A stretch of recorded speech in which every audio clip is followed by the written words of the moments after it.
Good morning students, class 5 section A+B teaching video number 32 Hindi grammar lesson 4 और हमारा lesson का नाम है संज्ञा।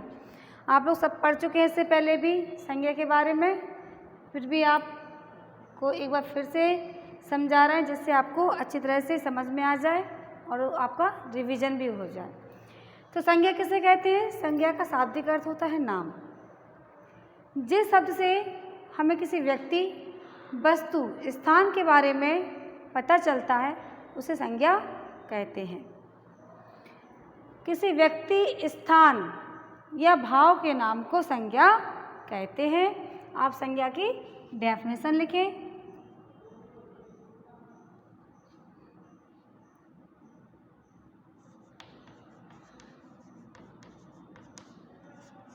लिखेंगे किसी व्यक्ति, वस्तु, स्थान या भाव के नाम को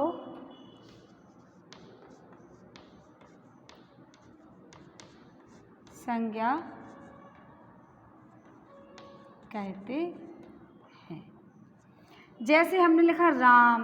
राम क्या है? व्यक्ति है। हम किताब, मेज, कुर्सी, वो क्या है? वस्तु है। और इसके बाद हमने कहा आगरा, शहर, झांसी, कानपुर, मथुरा, ये क्या है? स्थान। और हम कहें ईमानदारी, बुढ़ापा, गरीबी, अमीरी, ये भाव है। तो किसी व्यक्ति, वस्तु, स्थान या भाव के नाम को संज्ञा कहते हैं। उदाहरण में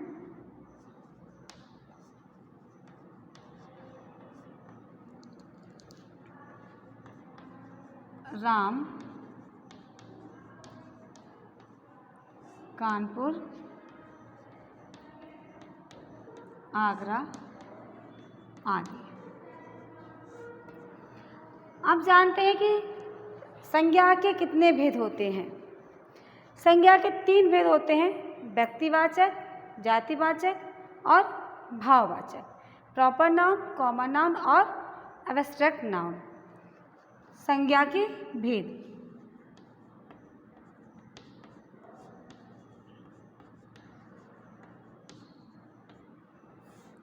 संज्ञा के 3 भेद होते हैं।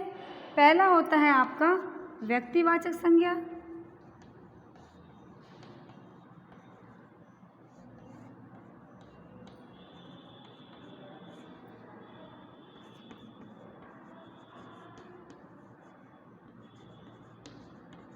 Proper noun. दूसरा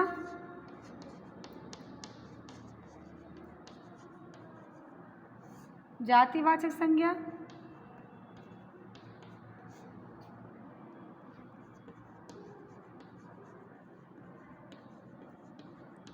कॉमन नाउन। और थर्ड है आपका भाववाचक संज्ञा।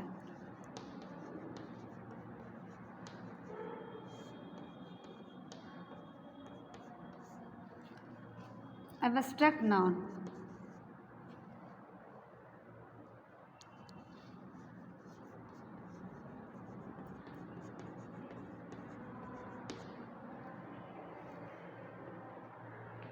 तो सबसे पहले जानेंगे हम व्यक्तिवाचक संज्ञा के बारे में कि व्यक्तिवाचक संज्ञा किसे कहते हैं। जिस संज्ञा शब्द से किसी विशेष व्यक्ति, वस्तु या स्थान का बोध हो उसे हम व्यक्तिवाचक संज्ञा कहते हैं। व्यक्तिवाचक संज्ञा किसे कहते हैं? जैसे मान लो प्रॉपर, जैसे हमने कहा लड़का, लेकिन लड़का आपका नाउन है, संज्ञा है, लेकिन ये आपकी व्यक्तिवाचक संज्ञा नहीं होगी। क्यों नहीं होगी? क्योंकि हमने किसी विशेष व्यक्ति का नाम नहीं लिया। उसमें आप व्यक्तिवाचक संज्ञा का मतलब होता है जब किसी विशेष व्यक्ति या वस्तु या स्थान का बोध हो, का पता चले, उसे हम व्यक्तिवाचक संज्ञा कहते हैं। तो व्यक्तिवाचक संज्ञा के बारे में जानेंगे, लिखेंगे।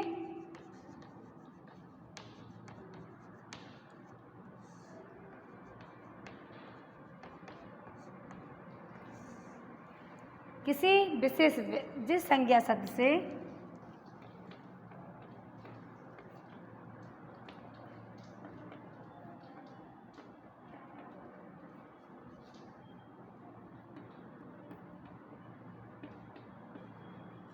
किसी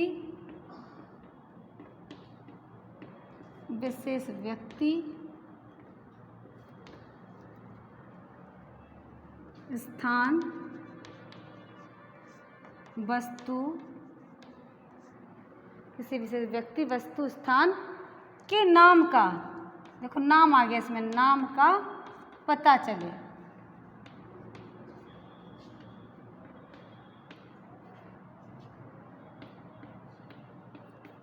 उसे व्यक्तिवाचक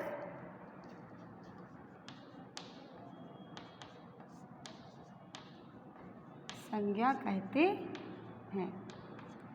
अब कैसे कहेंगे?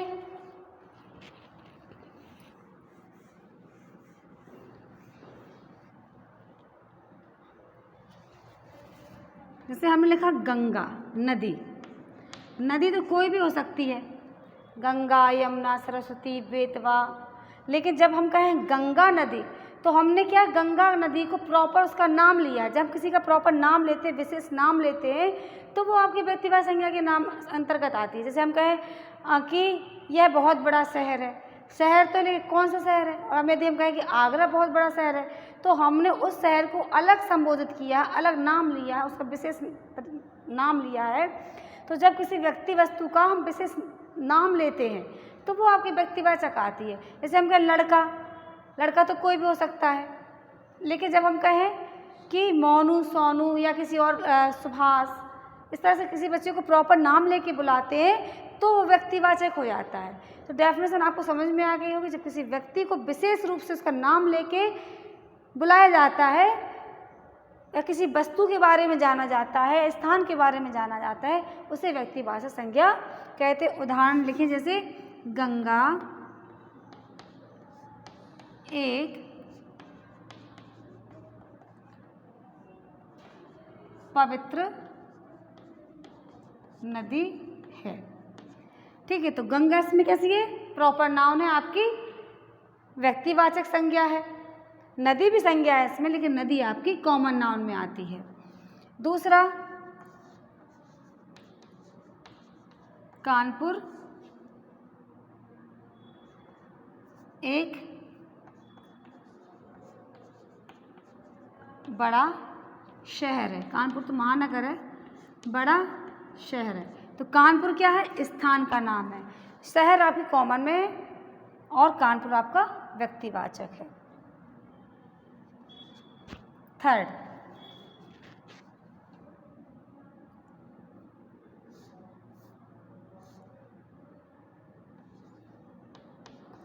इंदिरा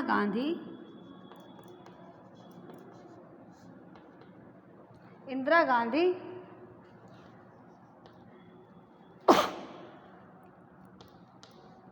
भारत की प्रथम महिला प्रधानमंत्री थी।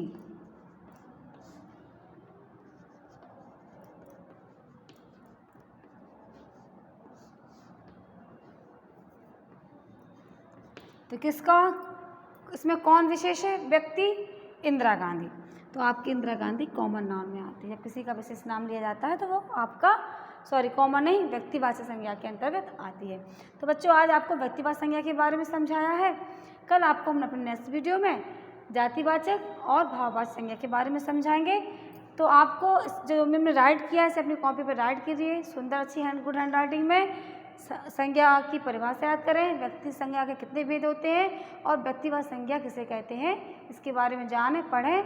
क्योंकि आपके नेक्स्ट मंथ से अक्टूबर फर्स्ट वीक में आपके एग्ज़ाम स्टार्ट होंगे। तो आप अपना रिवीजन करते रहिए, पढ़ते रहिए। Thank you very much. Have a nice day.